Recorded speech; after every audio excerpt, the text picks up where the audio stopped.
Namaskar and welcome back to another episode of Decoding Laghu Parashari with Abhishek, a series that we have started recently to decode various verses of Laghu Parashari. So, in this series, today we will be starting with a new chapter, Shubh-Ashubh-Sangya, that comprise of verse number 4 to 13. So, to enlighten us, to give us more insight into these verses, we have with us our astro expert, Abhishek. Welcome, Abhishek. He will be giving us more insight into these verses. Thank you Over very to much. you. Thank you very much. It's again pride and it's a feeling of blessings because this Laghu Parasari in the first episode we dealt with the inception of this great Granth, how this great Granth come up to solve the problem of the contemporary Devagyas, because everyone at the same time not able to go in the Brihad Parasahora Shastra. So at least we should have something, the ready reference. We should have something in a condensed form so that at least the practitioner of this Shastra can start the basic important extract of the Brihad Parasahora Shastra has to be there. And one of the great students of Maharshi Parasar, he did this monumental task. He picked up, he just come up with the 42 verses. 42 verses containing all the basic information of the predictive side of the astrology so that you can start. And this is the first chapter. This is the very first chapter. He is talking about in this chapter the basics, the very basics, how to enter into the great Shastra. So how to enter into the great Shastra so that we could do the Shubh-Ashubh Vichar. That's why this chapter is coming up, Shubh-Ashubh-Sangya Adhyaya.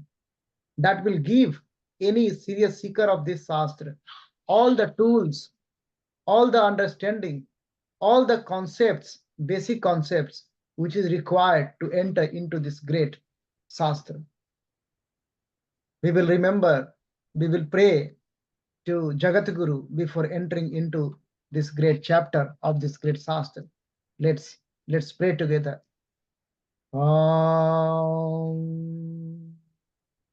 Ajam sasvatam karanam karananam shivam kevalam bhaskam bhaskanam turiyam tamah paramadyantahinam prapadde param pavanam tvetahinam.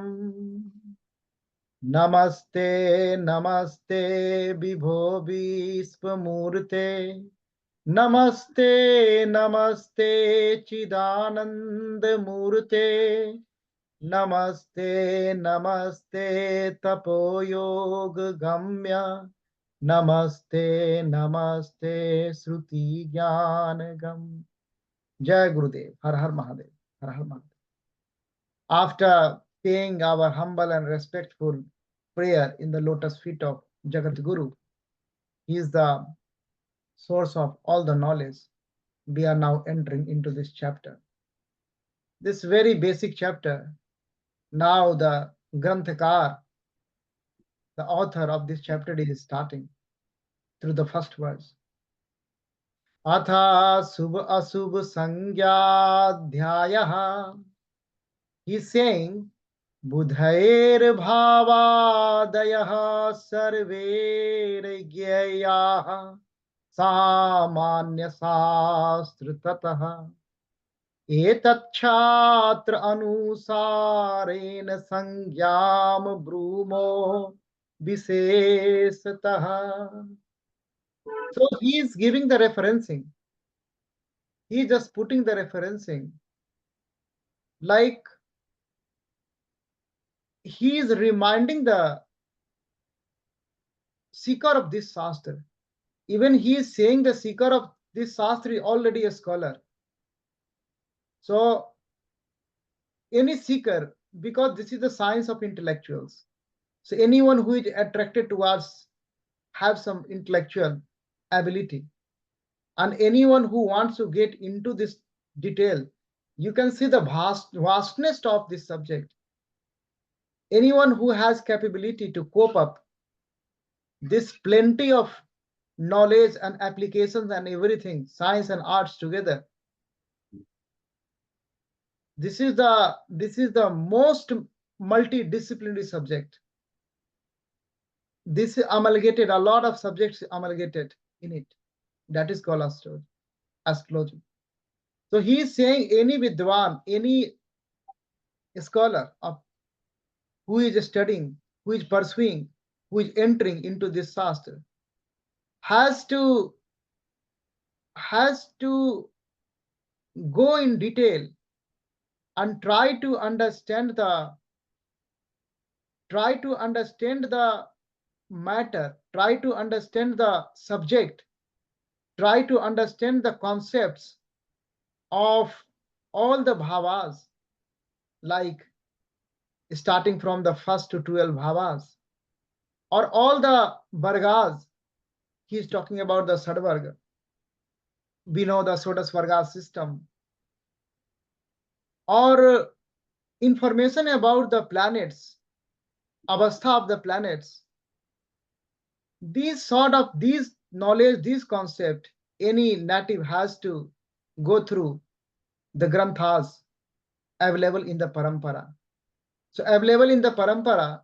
So the author of this great shastra, in the very first verse, he is paying a tribute as a reminder of the parampara, because he is now going to give the 42 verses. It doesn't mean the the vastness of the knowledge already available in the parampara has to be ignored. That's why he is reminding any seeker of this divine source. He is saying, if you want to have the concept of these basic fundamentals related to the houses, related to the divisional charts, or related to the planetary avasthas, you have to go in the parampara, what Gargadi rishis, what Parasaradi rishis they did. You should refer to that one, not merely dependent upon this 42 verses. That is the intention. This is the intention. And Laghu Parashari, according to Laghu Parashari, the Shubh, Ashubh, and Madhyam, there are three types of phalas, three types of effects: Shubh, Ashubh, and Madhyam, from the planets or from the houses, and that is called the Sangya. This is the Sangya here. That's why he is coming up. The name of the chapter, Shubh-Ashubh-Sangya Adhyaya. Shubh-Ashubh-Sangya Adhyaya. That is the name of the chapter. So he just indicated, so anybody has to go and think about the houses. The first house, Tanubhav, is all about the physical body. That is the first house. And second house, we know the Dhanbhav. So there are so many significations are there. And then third house is siblings, related to siblings, or Parakarm Bhav. And the fourth one is like Sukhasthan, or other significations also, like related to mothers. So many significations are there for related to each houses. That's why he indicated you go and check the information available in the parampara. He's saying even all the houses are signifying one of the body part also. When we dealt with the Kalpurus anatomy in line with the astrology, then we understand. For example, this fourth house he's talking about, that is the Hridaya, heart. So these sort of things through the first verses. Through the first verse, he's very brief. He just referred that one. This is a referral. You go and you check there, then you will come up, and then you will find like the all the significations related to the houses, related to the divisional charts, or related to the planets. That is the first. That is the first verse. Any specific questions you have related to first verse? No specific question. I think it's self. It's you've explained it nicely, so we should move ahead. Yeah, because first verse is so condensed. Actually, the author of this shastra condense everything in the first verse, all the houses significations in the first verse. And if you go to the one by one houses significations, so even first verse, it will take a lot of a lot of time. But that is the beauty of this shastra. He condense in such a manner. Mhm. Then True. then through the second verse he is coming up, and through second verse he is going to talk about drishti, the aspects of the planet. So now he just jumping from the so houses significations, planetary avasthas, and other rasis, nakshatras. The basics he has covered in the first verse only through the referral, just referring to the Garga Adi, Parampara Adi Granthas. You go and check the Granthas, that is already there. And now he is coming in the second verse. That's why I told like after only first verse, I'm asking if you have any query, because it's a very very condensed. Yeah. So can be moved now. Yeah, please. पश्यन्ति सप्तमं सर्वे रसनी जीवकुजाः पुनः विशेषतस् विशेषतश्च त्रिदश त्रिकोणचतुष्टमान्. Now through this verse, the second verse of this chapter, in fact this is the fifth verse, but second verse here, he is talking about the aspect of the planet. He is saying Pasyanti Saptamam. So all the planets, every planets got this seventh aspect, because this is the direct aspect, opposition. So any planet, if we are personifying a planet, then we can anybody is looking in front.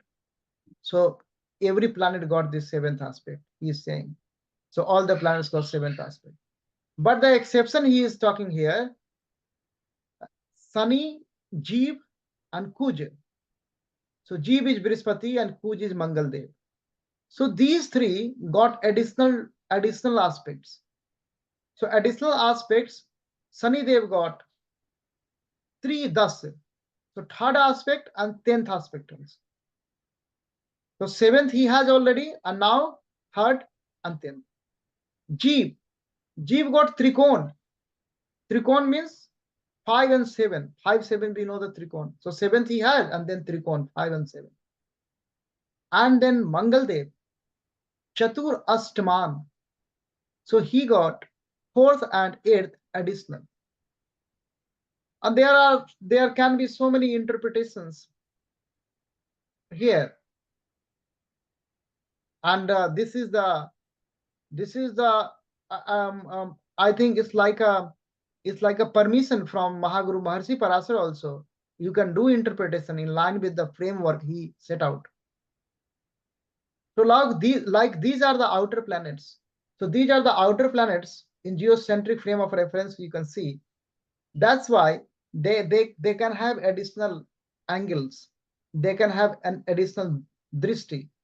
When if you are very close, the two objects are very close, then there is only one-to-one aspect. In case of the Mercury or Venus, for example, or Moon, for example.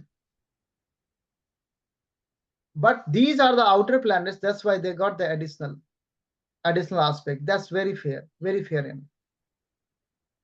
Sunny Dev got additional third and 10th. So we know the portfolio of Sunny Dev in the planetary cabinet. So portfolio of Sunny Dev is a karmic planet. Sunny Dev got portfolio of a servant in the cabinet. So the signification of 10th is coming up. The karmic significations is coming up. That's why he is getting the 10th aspect. The 10th is that's why the 10th is coming up. And the third one, this is the also house of a breath. In Sanskrit, you can say like that. So these three, that's why these two allocated to Sunny Dev. That is one of the interpretation.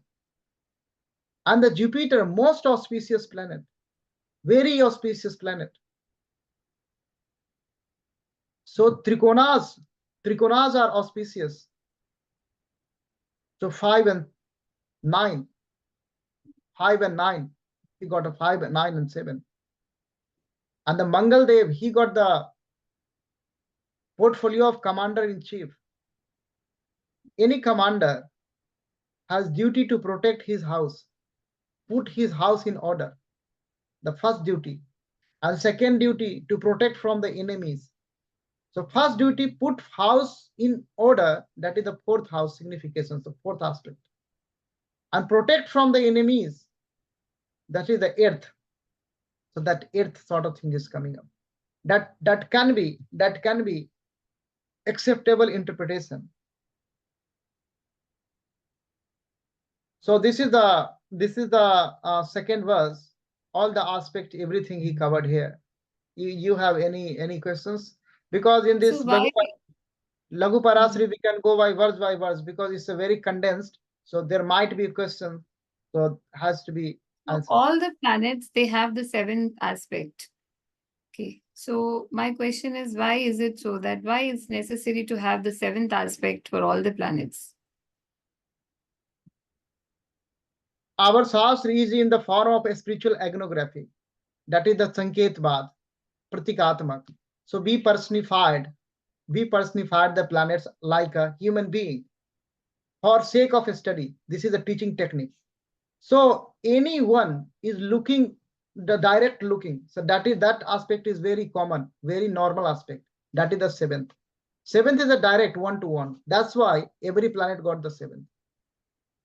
But if you are far away, We can also correlate it with the fact that seventh house is Jaya Bhav. So it's a kind of giving protection to the female or Jaya Bhav. That's why. Can it also be there?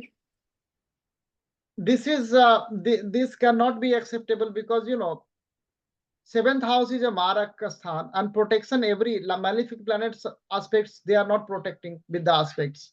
Benefics are protecting from the aspects. So that is not a suitable interpretation in line with the framework set up by Mahaguru Maharshi Parasar.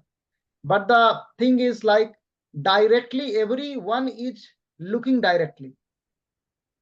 So everyone is looking directly. So that is a seventh. Seventh means a direct 180 degree. That is straight line. So that is the thing. That is the only reason. So seventh is acceptable to anybody. Okay. That is the linear application of the scientific. If we apply in terms of the scientific findings we have at the moment. Like in Newtonian mechanics, we believe like every mass is attracting other mass. So how Newton got this apple, the thing? So apple plus Earth system, and he come up with the equation. And when he did the same application with the moon plus Earth system, he got the same equation. Then he applied the same thing to other particle, 2-particle system and 3-particle system. And then he come up with the gravitation, the law of the gravitation. He came up with that. So in linear also, like mass m1 and then mass m2, they are attracting in a straight line. So seventh aspect is always seventh aspect. Seventh aspect is there. This is the Newtonian thing. Newton also endorsed that one. Then we advance, and then we go for the field theory. Then we understand mass, they are not attracting directly. There is a mass creating a field, gravitational field around that mass, and other mass creating a gravitational field around that mass, and then field is interacting. That's why when you go to the Phal Deepika, the Mantraswar Maharaj is coming up more advanced. He is talking about 25% aspect, 50% aspect, 75% aspect. That is coming up. So these things are coming up. So the development in the physics is happening like Newtonian physics, then it is going to the Einstein, then going to the quantum. So then here also that happened in our Shastras, it also happened like that. The still it is still original brains are coming up because Bhagwan already declared that one yada yada hi dharmasya glanir bhavati bharat. So he is keep coming if he has to do something, some innovation in any form. So this is the seventh aspect. Now coming back to the answer, seventh aspect is very fair enough because it's a direct aspect. Nothing to do with the Jaya Bhav, because they categorizes planets in two categories, malefics and benefics. Benefics aspect is coming blessing. Malefics coming, that is not blessings. And in case of Jupiter, when we talk about Trikona, that is, we are concerned with fifth and ninth house. So fifth is for education and ninth is for dharma. So maybe we can correlate that way also. There can be so many interpretation. One of the interpretation is like fifth aspect and ninth aspect got some difference. When Jupiter is looking fifth, blessing like a kid. Fifth is a kid, child.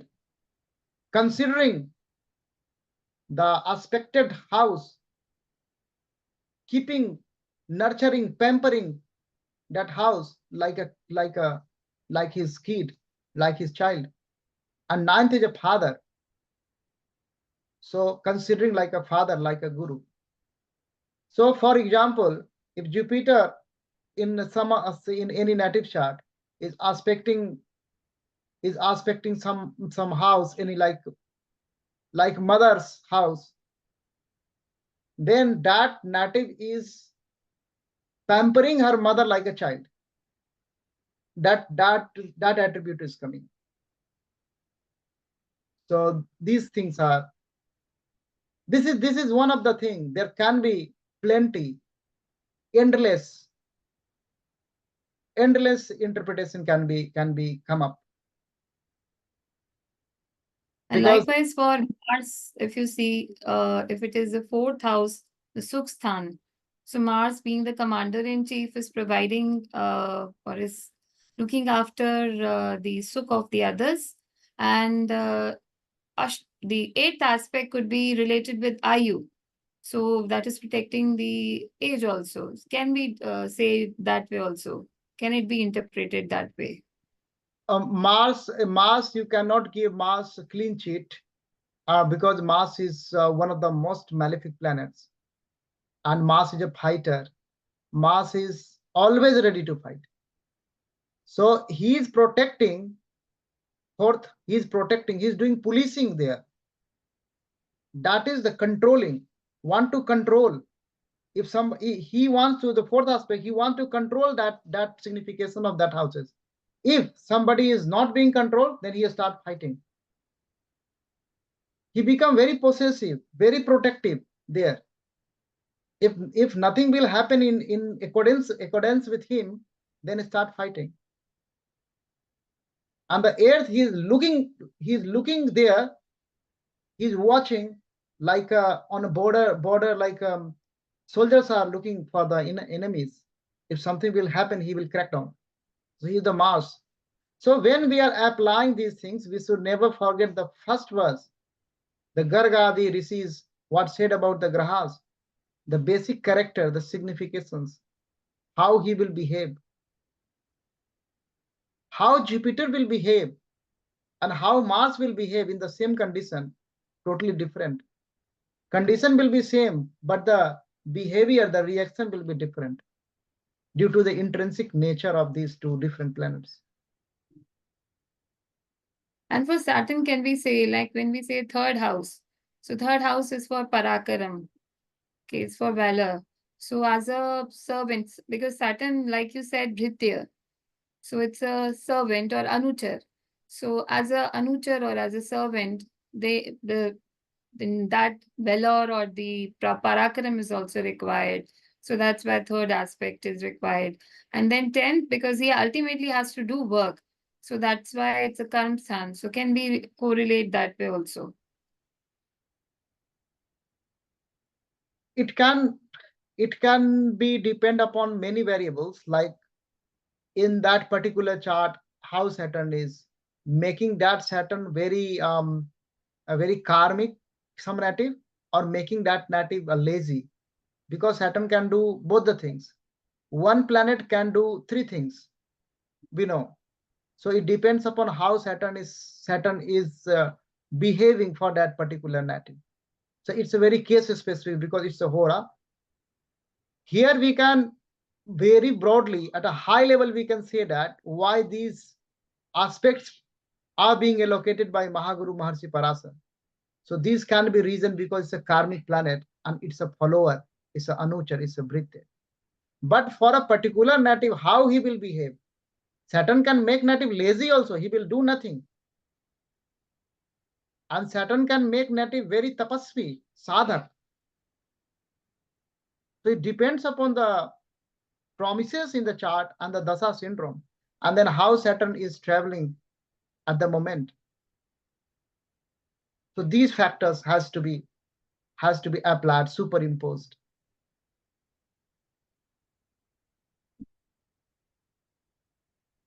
Anything else? Thank you. That's it. Now the great author is going to the next verse, and he's condensing. You can feel here like he's condensing. So verse number 6. So verse number 6. सर्वेर त्रिकोण नेतारो ग्रहाः शुभ फल प्रदा पातया त्रिषडायानाम यदि पाप फल प्रदा. So now he is talking about the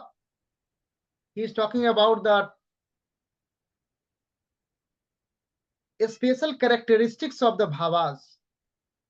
So special characteristics of the bhavas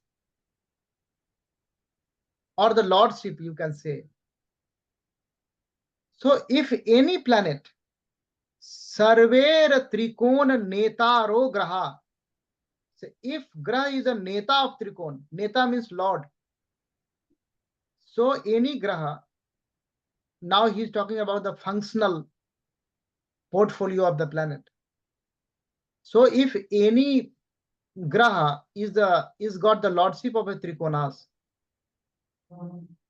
then that graha will be Shubh Phal Prada. So Trikona Lord is auspicious, he is saying. If he is Saturn or if he is Mars, natural malefic, but for Libra ascendant, for Taurus ascendant, you can check there. Saturn is a functional benefic, although Saturn is a functional malefic. So he is saying like that. Trikona lords are always good, always auspicious. And Trisadai Lord, Trisadai 3, 6, 11, Trisadai, and Trikona is 159. So Trisadai lords are malefic, Papa Phalprada. So he is giving the capsules now, a ready-made reference. So any Devagya who is just starting, the reading, quickly identify the Trikona Lord, quickly identify the Trisadaya Lord. That's very important. These are the building blocks of the chart. So if any chart is coming, quickly identify the key planets.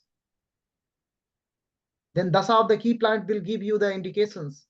So this sort of training he just try to keep.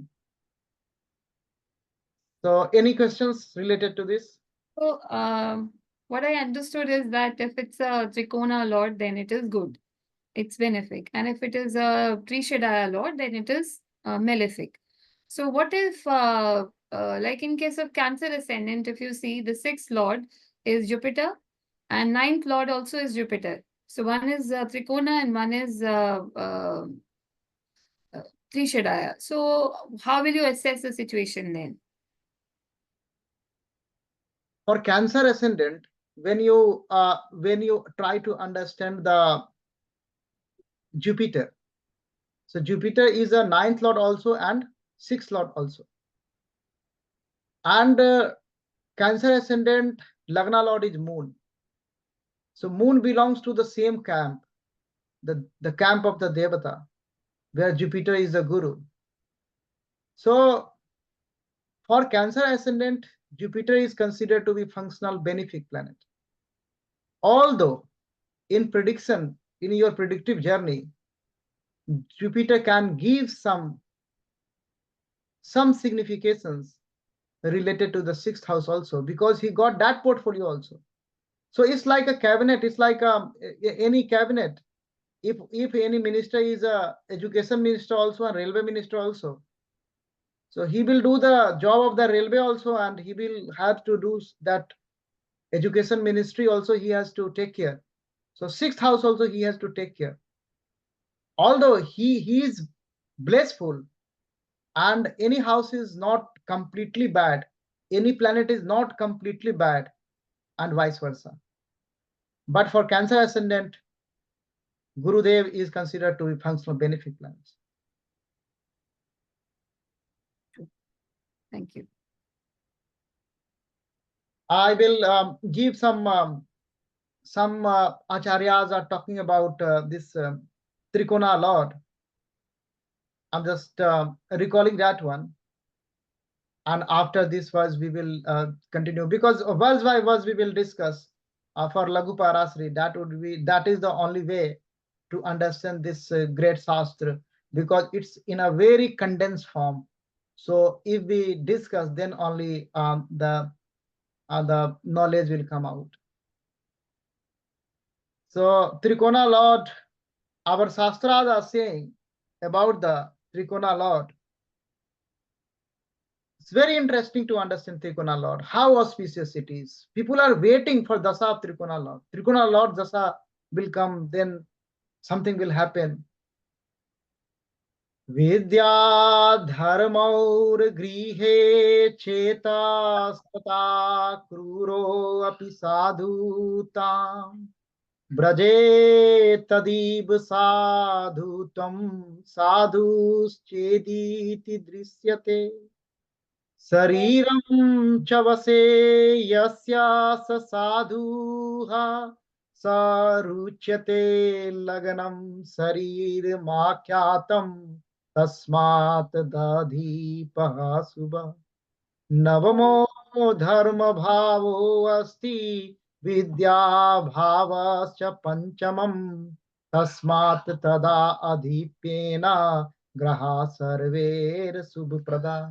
So Gargadi Granthas, the our parampara, the Granth from the parampara, what they are saying on this Trikona Lord. He is saying, he is giving the importance of the Vidya, the education, and the Dharma, the fifth house, education, and the ninth house, Dharma. If in any house there is a education and there is a religion, there is a Dharma, practice of Dharma, then if cruel person living in the house, he will become also a sadhu one day. That is the power of Dharma. That is the power of education. Most powerful tool, education and Dharma. fifth house and ninth house, and the Lord of fifth house and ninth house, now you can understand how auspicious they are. That's why Trikona lords are important. So Krur becomes sadhu. He's saying, Kruro api sadhu tam. And then our acharyas are saying, sadhu cheyasti drishyate sadhu stam. And who is already sadhu, he become a more sadhu. So if somebody is already good due to his purva punya, the fifth house again, then he will become more good, more sadhu. So how auspicious you can understand this, these two lords for any native. So that's why these three sthan, the first house, Lagna, the native himself, the Tanu Bhav, because all the karma of the dharma can be done by the body only, the physical body only.